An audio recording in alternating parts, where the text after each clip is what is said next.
In February 2025, something unusual showed up at U.S. border crossings. Canadian travel to the United States collapsed. Not gradually. Not seasonally. A sharp drop. Roughly 40% lower than February the year before. Hotels along the border reported cancellations. Retail traffic dried up.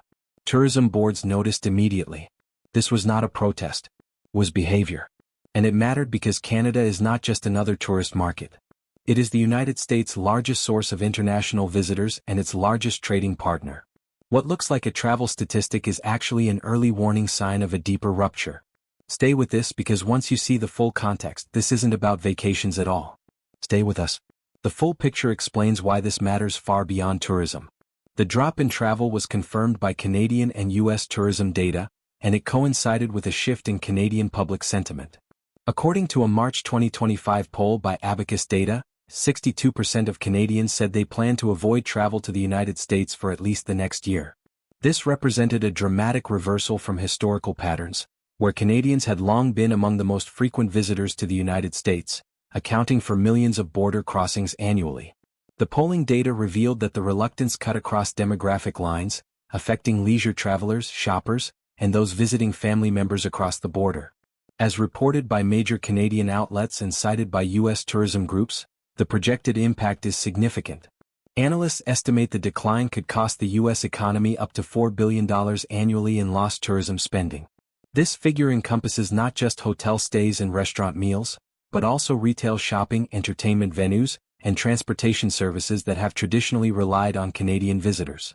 Border communities in states like Washington, Montana, New York, and Vermont, which have historically depended on Canadian tourism as an economic lifeline, faced particularly acute concerns about the potential downturn. The ripple effects extended beyond direct tourism spending. Winter sports destinations in the Rocky Mountains and New England, which had cultivated loyal Canadian clientele over decades, reported early cancellations and a notable absence of advance bookings. Major U.S. retailers near border crossings, who had built business models around Canadian shoppers seeking favorable exchange rates and product variety, began adjusting inventory expectations downward. Convention centers and business hotels in cities like Seattle, Detroit, and Buffalo expressed worry about declining conference attendance from Canadian professionals. This happened against a specific political backdrop that fundamentally altered the calculus for Canadian travelers weighing trips south of the border. During this period, Donald Trump imposed 25% tariffs on Canadian goods, publicly floated the idea of Canada becoming a 51st state, and repeatedly attacked Canadian leadership in public remarks. The tariffs targeted key Canadian industries including steel, aluminum, and lumber, triggering immediate retaliation from the Canadian government and straining the economic relationship between the two nations. Trump's rhetoric about annexation, though dismissed by many as political theater, nonetheless struck a nerve among Canadians who viewed it as disrespectful to their sovereignty and national identity. The verbal attacks on Canadian Prime Minister Justin Trudeau and other officials became a regular feature of Trump's public appearances and social media posts, creating an atmosphere that many Canadians found hostile and unwelcoming. Canadian media covered these incidents extensively, amplifying their impact on public consciousness and contributing to a broader sense that Americans under the Trump administration viewed their northern neighbors with disdain rather than as long-standing allies and trading partners. At the same time, the Trump administration implemented a new rule, effective April 11, 2025, requiring Canadians staying in the U.S. longer than 30 days to register with authorities and submit fingerprints. This policy represented a significant departure from the relatively seamless border relationship that had characterized U.S.-Canada relations for generations, particularly in the post-NAFTA era when cross-border movement had become increasingly frictionless. That policy change was confirmed by U.S. Department of Homeland Security notices and widely reported by Reuters and the Associated Press. The registration requirement was framed by U.S. authorities as a security measure, but Canadian civil liberties groups raised concerns about data collection and privacy. The fingerprinting component, in particular, struck many Canadians as treating them like suspects rather than trusted neighbors. For Canadian business travelers and long-stay visitors, the message was clear. Crossing the border now came with new friction. Snowbirds, the thousands of Canadian retirees who traditionally spent winter months in Florida, Arizona, and California, found themselves facing bureaucratic hurdles that had never existed before. Professionals who regularly attended conferences, training sessions, or extended business meetings in the United States now had to factor registration requirements into their travel planning. Families with properties in both countries or those visiting relatives for extended periods faced similar complications. The cumulative effect of these policy changes and political tensions created what tourism experts described as a chill factor that went beyond any single measure. Travel decisions, particularly discretionary ones, are influenced by emotional and psychological factors as much as by practical considerations, and the perception that Canadians were unwelcome, or at minimum viewed with heightened suspicion, proved powerfully deterrent. If you've seen cross-border rules change this fast before, share your experience in the comments. This was not an isolated dispute. While tensions with Canada escalated, Canada quietly moved in another direction. In late 2025, Mark Carney finalized Canada's participation in the European Union's Safe Defence Procurement Framework, a program valued at roughly $244 billion, as reported by European Commission briefings and Canadian government releases. The SAFE framework, Strategic Alliance for European Defence, represented the EU's most ambitious effort to create an integrated defence industrial base, pooling procurement resources across member states and select partner nations to achieve economies of scale and strategic autonomy from U.S. defence suppliers. Canada's inclusion in this framework was unprecedented for a non-European NATO member. It granted Canadian defence contractors access to European military contracts on terms roughly equivalent to EU-based firms, while simultaneously positioning Canada as a preferred supplier of aerospace components, advanced materials and surveillance technology to European militaries. For decades, Canada's defence industry had oriented itself primarily toward US and NATO contracts, with European partnerships playing a secondary role. This represented a fundamental reorientation. This was not just a defence move. It signaled trust alignment. Defence procurement involves sharing sensitive technology, coordinating long-term strategic planning, and making commitments that extend decades into the future. Nations don't integrate their defense industrial bases with partners they view as unreliable or potentially hostile. By bringing Canada into SAFE, European leaders were making an explicit statement about where they saw dependable partnerships in an increasingly fractured geopolitical landscape. The symbolism wasn't lost on observers in Washington or Ottawa. Canadian participation in SAFE meant that European nations now viewed Canada as a more trustworthy long-term defense partner than the unpredictability they perceived from the United States under the Trump administration. It also meant that Canadian firms developing cutting-edge military technology would have guaranteed European customers, reducing their dependence on U.S. Department of Defense contracts that could be subject to political interference or sudden policy shifts.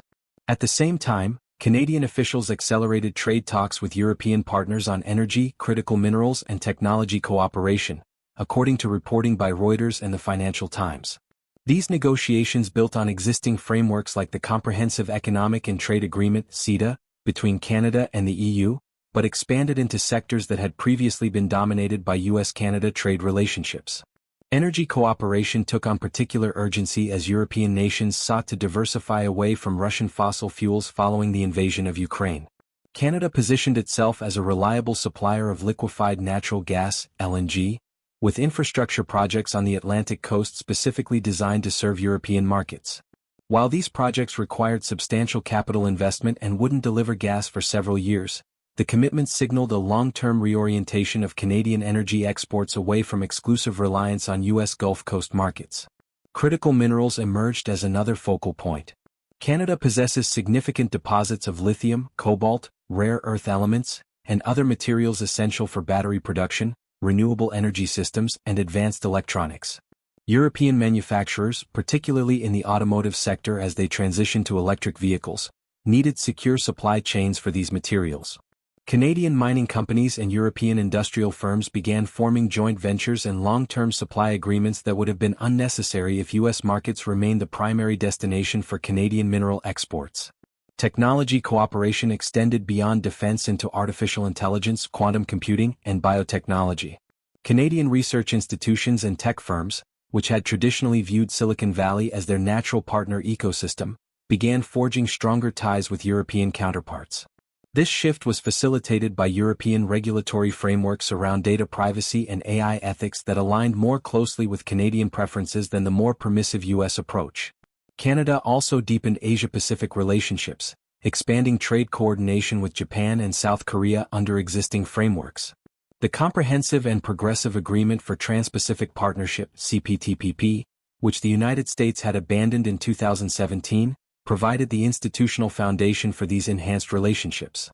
Canada worked to strengthen bilateral ties with key Asian economies within this multilateral framework, focusing on sectors where Canadian and Asian interests aligned.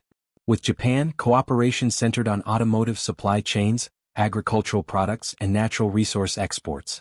Japanese automakers with plants in Canada benefited from preferential access to Canadian mined materials, while Canadian agricultural exports found growing markets in Japan as that country sought to reduce dependence on other suppliers.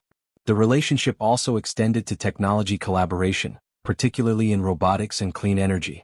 South Korea emerged as a particularly important partner for Canada in advanced manufacturing and technology.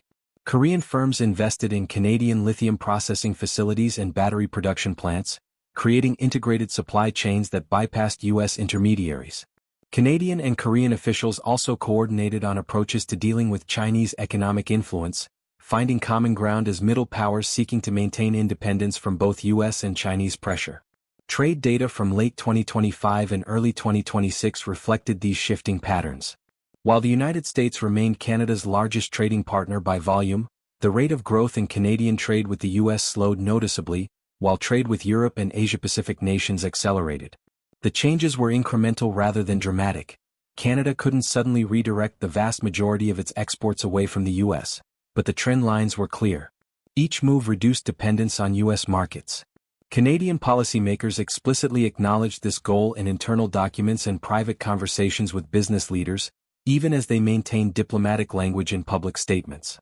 The strategy wasn't to decouple from the United States entirely, which would be economically devastating and geographically impractical, but rather to ensure that Canada had viable alternatives if U.S. policy became more erratic or hostile.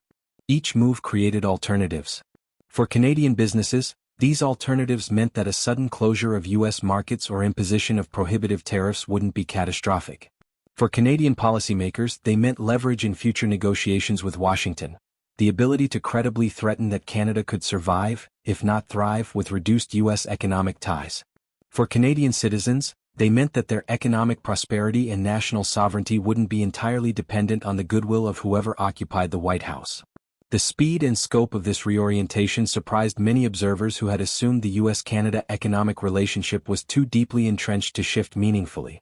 But the infrastructure for these alternative relationships had been building for years through trade agreements like CETA and CPTPP.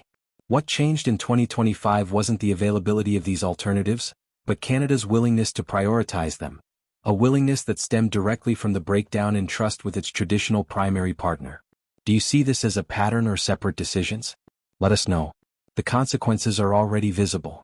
The United States-Mexico-Canada Agreement, known as USMCA in the US and Cusma in Canada, is up for its mandatory 6-year review on July 1, 2026. That review allows any party to seek major changes or begin withdrawal procedures, even though the agreement formally runs until 2036. The provision was built into the agreement as a pressure valve, a way to address emerging issues or changing circumstances without requiring complete renegotiation. In stable conditions, such reviews typically result in minor adjustments and a joint commitment to continue the agreement. But the circumstances heading into the 2026 review were anything but stable. The review mechanism created a point of maximum leverage and maximum vulnerability. Each country could use the review to demand concessions, threaten withdrawal, or extract political benefits.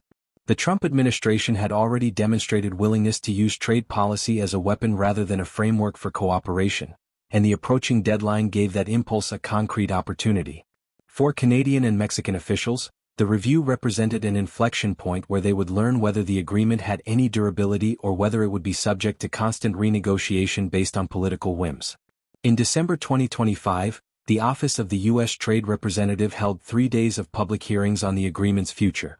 These hearings were designed to gather input from stakeholders across the American economy: businesses, labor unions, agricultural groups, manufacturers, and consumer advocates. The testimony would theoretically inform the administration's negotiating position heading into the review. Public hearings of this type often attract a mix of perspectives, with some industries seeking protection through tariffs or restrictions while others advocate for open markets and reduced friction.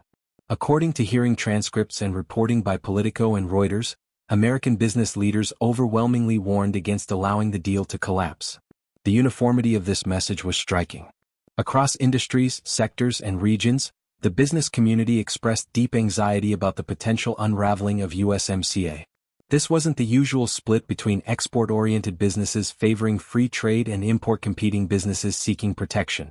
Instead, it reflected a recognition that modern supply chains had become so integrated across the three countries that disrupting the framework would harm virtually everyone. Agricultural groups representing fruit growers and soybean producers testified that losing preferential access to Canada and Mexico would be devastating, with no alternative export markets capable of replacing that volume. American farmers had built their business models around USMCA guarantees. Mexican consumers had become the primary market for U.S. corn, wheat, and pork. Canadian importers relied on American fruits and vegetables, particularly during winter months when domestic Canadian production was limited.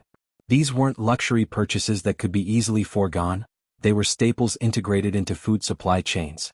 The agricultural testimony painted a sobering picture. Midwestern soybean farmers explained that China, once a major customer, had shifted purchasing to Brazil following earlier trade conflicts, and those relationships hadn't returned even after tensions eased.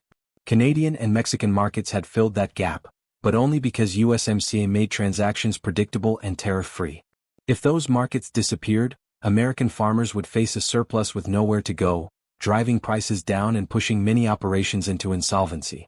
Fruit and vegetable growers from California, Florida, and Washington testified about similar dependencies. They had invested in refrigerated logistics, specialized packaging, and distribution networks specifically designed to serve Canadian and Mexican retailers. Those investments only made economic sense if cross-border trade remained fluid and tariff-free. Reimposing tariffs would make American produce uncompetitive compared to South American or Asian suppliers, effectively locking U.S. growers out of markets they had spent years cultivating. Automotive industry representatives from GM, Ford, and Stellantis argued that new tariffs on USMCA-compliant vehicles violated the spirit of the deal and would sharply raise consumer prices. The automotive sector represented perhaps the most complex example of North American integration. A typical vehicle assembled in the United States contained components from all three countries, often crossing borders multiple times during production.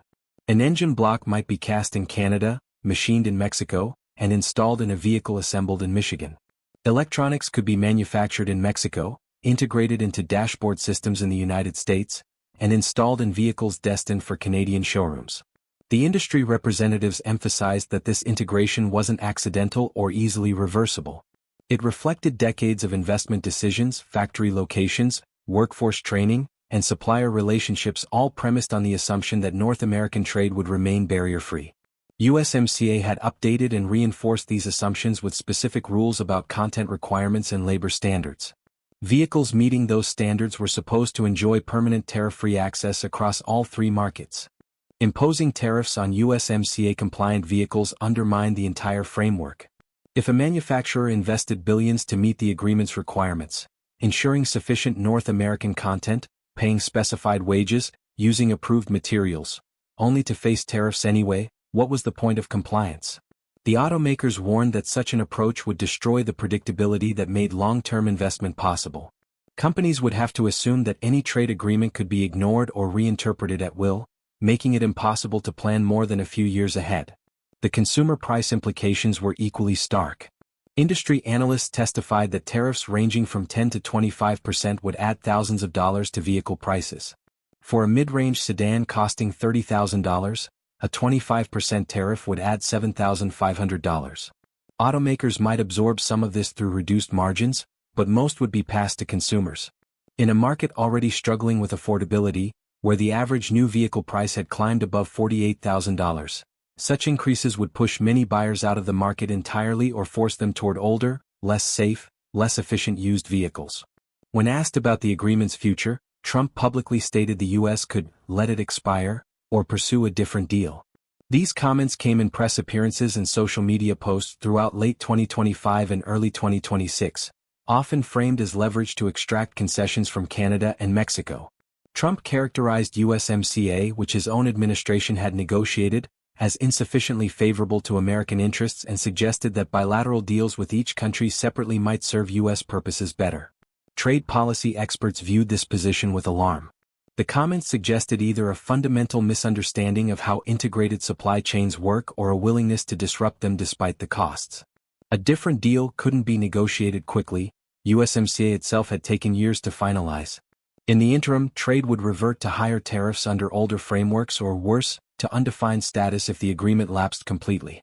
Businesses planning investment decisions couldn't operate in that kind of uncertainty. Trade analysts cited by Reuters noted that roughly $1.6 trillion in annual trade flows through USMCA, with supply chains crossing borders multiple times during production. This figure represented nearly all trilateral trade among the three countries. The agreement covered virtually every sector and product category. The $1.6 trillion encompassed both finished goods and intermediate products, the components and materials that crossed borders repeatedly before final assembly and sale. If tariffs apply at each crossing, costs compound fast. This was the critical insight that made the stakes clear. In a simple trade relationship, country A ships a finished product to country B, and any tariff applies once. But in an integrated supply chain, components might cross borders 3, 4, or 5 times. Raw steel might be smelted in the United States, formed into parts in Mexico, assembled into subassemblies in Canada, and integrated into final products back in the United States. If each crossing triggered a tariff, the cumulative burden could exceed the value of the components themselves, making the entire supply chain economically unviable. This compounding effect meant that even modest tariffs could have catastrophic impacts on integrated industries. A 10% tariff might sound manageable when applied once, but when the same components face that tariff repeatedly, the mathematics become punishing. Businesses testified that they had modeled these scenarios and found that tariffs as low as 5%, when applied at multiple border crossings, would force them to abandon North American supply chains entirely and relocate production to single-country sites, most likely in Asia where they could access large markets without cross-border complications. The hearing testimony revealed an American business community united in understanding the stakes but uncertain whether political leadership grasped the same reality. Representatives left Washington unsure whether their warnings would influence policy or be dismissed as special pleading from groups resistant to change. The gap between economic reality and political rhetoric had rarely seemed wider. Stay with us. The implications go well beyond trade numbers. This is not about one agreement. It is about credibility. When allies begin planning their economies around the assumption that U.S. commitments may not hold, that shift does not reverse easily. Canada's diversification strategy will outlast any single administration. European and Asia-Pacific partnerships, once built, become permanent features of the system. Treating allies like adversaries does not produce leverage. It produces alternatives. And once alternatives exist, leverage disappears. July 1, 2026 is not a deadline created by Canada. It is written into an agreement the United States negotiated. What happens then will reflect whether institutional trust still matters. Subscribe for calm, fact-driven breakdowns that explain what headlines leave out.